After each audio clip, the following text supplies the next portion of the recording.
అందరికీ నమస్కారం. కార్తీక కథామాలికలకు మీకు స్వాగతం. ఈరోజు మనం చెప్పుకోబోయే కథ తంగిరాల మీరా సుబ్రహ్మణ్యం గారు రచించిన ప్రేమను ప్రేమించు. కథలోనికి వెళ్లే ముందు నాదో చిన్న రిక్వెస్ట్. మీరు కనుక మొదటిసారిగా మన ఛానల్ని చూస్తున్నట్లు అయితే మన ఛానల్ని లైక్ చేయండి, షేర్ చేయండి, సబ్స్క్రైబ్ చేసుకొని నన్ను కొంచెం సపోర్ట్ చేయండి. ఇక కథలోనికి వెళితే, అమ్మా, నువ్వంటే నాకు గౌరవం, ఇష్టం. నువ్వు నమ్మిన దానికోసం ఈ ప్రపంచాన్నే ఎదిరించగలిగే నీ వ్యక్తిత్వం నాకెంతో ఆదర్శం. కన్న తల్లిని నేనిలా ప్రశ్నించకూడదు, కానీ 20 సంవత్సరాల క్రిందట నిన్ను నాన్న పెళ్లి చేసుకున్నప్పుడు నీకున్నదేమిటమ్మా? ఆస్తా, అంతస్తా? నిర్భయంగా తల్లి ముఖంలోనికి చూస్తూ అడిగింది సుజనప్రియ. సరోజ ముఖం కోపంతో, అవమానంతో కందిపోయింది. తనలో భాగంగా పెరిగి తన చేతుల్లో పెరిగిన బిడ్డేనా? నొప్పిస్తున్నానన్న సంకోచం కూడా లేకుండా, తప్పు చేస్తున్నానేమో అన్న భీతి లేకుండా ఎన్ని మాటలు మాట్లాడుతున్నది అని అనుకుంటూ ఉంటే ఆమెలో ఆవేశం రగిలింది. ఆపు సుజన, నువ్వు నా అంచనాలకు మించి ఎదిగిపోయావు. తల్లిననే గౌరవం, ప్రేమ ఉంటే ఇన్ని మాటలు మాట్లాడుతావా? ఆఫ్టర్ ఆల్ ఆ గుమస్తాగాడి కోసం రెక్కాడితే గాని డొక్క నిండని ఆ నిర్భాగ్యుడి కోసం ఆయాసపడింది సరోజ. అమ్మా, మృదువుగా ఉంది సుజనప్రియ గొంతు.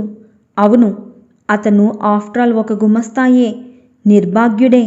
కానీ అతన్ని నేను ప్రేమిస్తున్నాను. నాన్న నిన్ను ఎందుకోసం ప్రేమించారో, తన వారినందర్నీ ఎదిరించి నీ చేయి ఎందుకు అందుకున్నారో అందుకేనమ్మా నేను అతన్ని కోరుకుంటున్నాను. దౌర్భాగ్యురాలా, మీ నాన్నకు అతనికి పోలికెక్కడుందని? ఆయన నన్ను అరచేతిలో పువ్వులా చూసుకున్నారు. మహారాణి భోగాలు సమకూర్చారు. ఏనాడు నా మనసు నొప్పించి ఎరుగరు. అటువంటి మనిషికి భాగ్యవంతుల బిడ్డను వలలో వేసుకొని ఖరీదైన జీవితాన్ని కొనుక్కోవాలనుకుంటున్న ఈ అల్పుడికి పోలిక? తీవ్రంగా చూస్తూ కోపంగా అడిగింది సరోజ. సుజనప్రియ మనోహరంగా నవ్వింది. ఎంత పిచ్చిదానివమ్మా అన్నట్టుగా ఉంది ఆ నవ్వు. నన్ను మన్నించమ్మా, కానీ భాగ్యవంతుడనే కారణంగానే నాన్నగారికి మనసిచ్చావా అమ్మా? వారానికి 2 రోజులు ఆకలి కడుపులతో పస్తులు పడుకునేవాళ్ళమని నీ గురించి ఎన్నోసార్లు చెప్పావు. నీతో పోలిస్తే అప్పట్లో నాన్న ధనవంతుడే మరి. 3 మల్లెపూల దండ కోసం, రంగు వెలవని ఓణీ కోసం తపించిపోయేదానివని నాతో ఎన్నోసార్లు చెప్పావు. ప్రపంచంలో ఏ సుఖము నీ బిడ్డలకు అందకుండా పోకూడదని, వారికి బంగారు భవిష్యత్తునివ్వాలని ఆశించి మనసు చంపుకొని నాన్నను విదేశాలకు పంపి 2 ఏళ్ళు కన్నీళ్లే ఆహారంగా బ్రతికావు. నా జీవితము, చదువు, సంస్కారం అన్నీ నువ్వు పెట్టిన భిక్షే, నేను కాదనను. కానీ శరీరానికి బుద్ధికి కావలసినవి అన్నీ ఇచ్చి మనసును మాత్రం మసి చేస్తావా అమ్మా? గాగ్దాధికంగా వణికింది సుజనప్రియ గొంతు. కఠిన శిలా ప్రతిమల చలనం లేకుండా కూచుండిపోయింది సరోజ. కూతురు వైపు చూడటం కూడా ఆమెకు ఇష్టం లేనట్టు ముఖం పక్కకు తిప్పుకుంది. మీరేం మాట్లాడరేం నాన్నా? మీరైనా నా మనసును గ్రహించలేరా? మౌనవ్రతం పట్టిన వాడిలా కూర్చున్న భార్గవ వైపు జాలిగా చూసింది సుజన. చెమ్మగిల్లిన కళ్ళను ఆ పిల్ల చూడకూడదన్నట్టు నేలవైపు చూస్తూ ఉండిపోయాడు భార్గవ. నా మాటే ఆయన మాట కూడా. ఏనాడైనా సరే నా ఇష్టాన్ని ఆయన కాదనగా ఎరుగుదువా? తల్లిదండ్రుల పట్ల గౌరవాభిమానాలు ఉన్నా లేకపోయినా, కనీసం కృతజ్ఞతనేది ఉన్నా అతనిని గురించి మరొకసారి మాట్లాడకు సుజన. లేదు, మాకంటే నీకు అతడే ముఖ్యుడని నువ్వనుకుంటే మా మనసుల్లో, జీవితంలో నీకు చోటు ఉండదు. నువ్వే ఆలోచించి నిర్ణయించుకో పట్టుదలగా చెప్పి అక్కడి నుండి లేచి వెళ్ళిపోయింది సరోజ. ఎండ వేడి సోకి మాడిపోయిన కలువ పువ్వులా ఉంది సుజనప్రియ ముఖం. కనుబొమ్మల్లో నిల్చిన కన్నీటి బొట్లు ఇక ఆగలేమన్నట్లుగా చెక్కిళ్ళ మీదకి జారాయి. గుండె కోసి చూసి దుష్టాంగాన్ని ఛేదించి పారేసి మనిషి బ్రతుకును బాగుచేయగల ఆమె చేతులు దుఃఖభారంతో ఎగిసిపడుతున్న తన గుండె బరువును తగ్గించడానికా అన్నట్టు తన గుండెల మీద చేరాయి. ఎర్రబడిన కనులెత్తి తన తండ్రి వైపు చూసింది సుజన. తల్లి క్రమశిక్షణను పట్టుదలను నూరిపోస్తే ప్రేమ చూపించి ప్రేమించడం నేర్పిన ఆ తండ్రి మౌనముద్ర వీడలేదు. నెమ్మదిగా లేచి సుజనప్రియ దగ్గరగా వచ్చి ఆమె తల మీద చేయి వేసి నిమిరి క్షణకాలం పాటు ఆర్తి నిండిన ఆ కన్నులలోనికి చూసి అంతలోనే ముడిపడుతున్న చూపులను విడదీసుకుంటూ లోపలికి నడిచాడు భార్గవ. క్షణం తరువాత చిన్నగా నిట్టూర్చి లేచి తన గదివైపు కదిలింది సుజనప్రియ. ఇప్పుడా పిల్ల కళ్ళల్లో కన్నీళ్లు లేవు, దృఢ నిశ్చయం, తెగింపు ఉన్నాయి. పక్షులు మేలుకొలుపు పాడి లోకాన్ని నిదురలేపే వేళ గాలి అలసిపోయి చలిని కౌగిలించుకొని నిద్రించే వేళ జగతి ఆదమరచి విశ్రాంతిలో మునిగే ప్రభాత ప్రత్యూష వేళలో చేతిలో చిన్న సూట్కేస్తో బయటకు అడుగుపెట్టింది సుజనప్రియ. చప్పుడు కాకుండా తలుపు దగ్గరగా వేసి పైట కొంగు తలమేదుగా కప్పుకొని గబగబా ముందుకు నడిచింది. మలుపులో నిలబడి ఉన్న మబ్బు తునకల కారు ఫ్రంట్ డోరు తెరుచుకొని దిగి సుజనకెదురుగా నిలబడ్డాడు భార్గవ. నాన్నా అని తండ్రిని అల్లుకుపోయింది సుజన.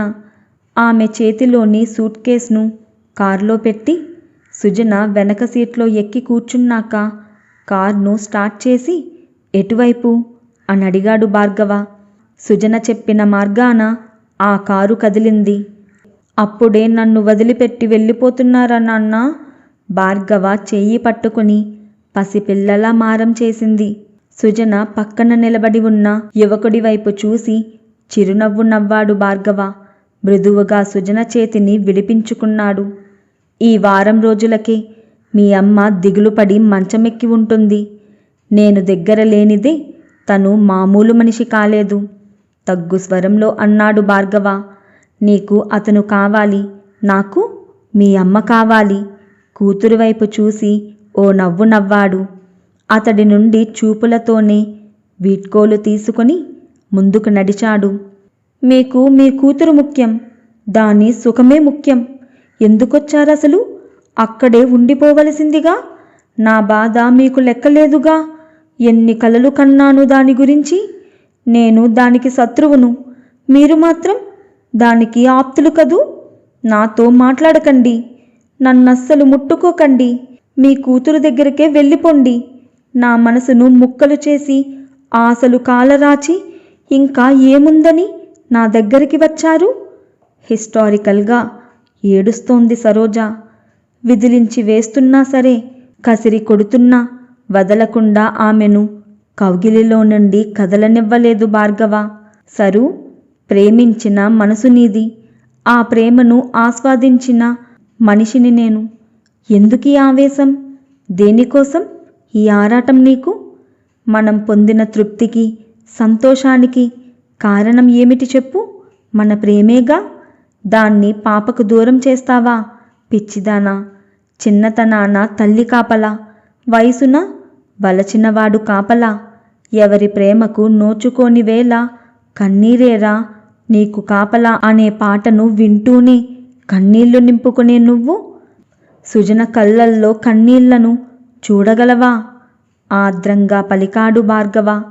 తలెత్తి అతని కళ్ళల్లోకి చూసింది సరోజ. ఆ కళ్ళల్లో భావాన్ని వెతికాడు భార్గవ. సరోజ. సరోజ కళ్ళు మూసుకొని అతని హృదయం మీద తలవాల్చి నిశ్శబ్దంగా ఉండిపోయింది కొద్దిసేపు. మృదువుగా ఆమె కళ్ళు తుడిచాడు భార్గవ. ఆ చేతిని అలాగే చెక్కిలి మీద నొక్కి పట్టుకుంటూ వాళ్ళిద్దరినీ ఇంటికి తీసుకురండి అంది సరోజ మార్దవంగా. భార్గవ కళ్ళు కాంతివంతమయ్యాయి. నీ మనసు నాకు తెలుసు సరు. మనసును బ్రతుకును పంచుకోవాలనుకున్న మనిషి కోసం సుజన మనల్ని కాదనుకుందన్న బాధను మనం మరిచిపోయి ఆలోచిస్తే దాని నిర్ణయం ఒక విధంగా చెప్పాలంటే మన విజయమే. భార్గవ నవ్వుతూ అన్నాడు. అర్థం కానట్టు చూసింది సరోజ. పిచ్చిదనా, అది ప్రేమ విజయమే. 20 ఏళ్ల క్రిందట నువ్వు నేను నడిచిన బాటలోనే ఇవాళ సుజన ప్రయాణమయ్యింది. అయితే మన తల్లిదండ్రుల్లా కాకుండా మనం సుజనను ఆశీర్వదిస్తున్నాము అంటే మన ప్రేమ మనకు ప్రేమను ప్రేమించడం నేర్పిందన్నమాట. సరోజ కళ్ళల్లోకి చూస్తూ నెమ్మదిగా అన్నాడు భార్గవ. స్థిరంగా ఒక నవ్వు నవ్వి భార్గవ గుండెలో తలదాచుకుంది సరోజ. ఈ కథ ఇక్కడితో సమాప్తం. ఈ కథ కనుక మీకు నచ్చినట్లయితే తప్పకుండా ఈ వీడియోకి ఒక లైక్ ఇచ్చి కార్తిక కథామాలికలు ఛానల్ని సబ్స్క్రైబ్ చేసుకొని నన్ను కొంచెం సపోర్ట్ చేయండి. Please like, share, comment and subscribe to Karthika కథామాలికలు. Thank you for watching.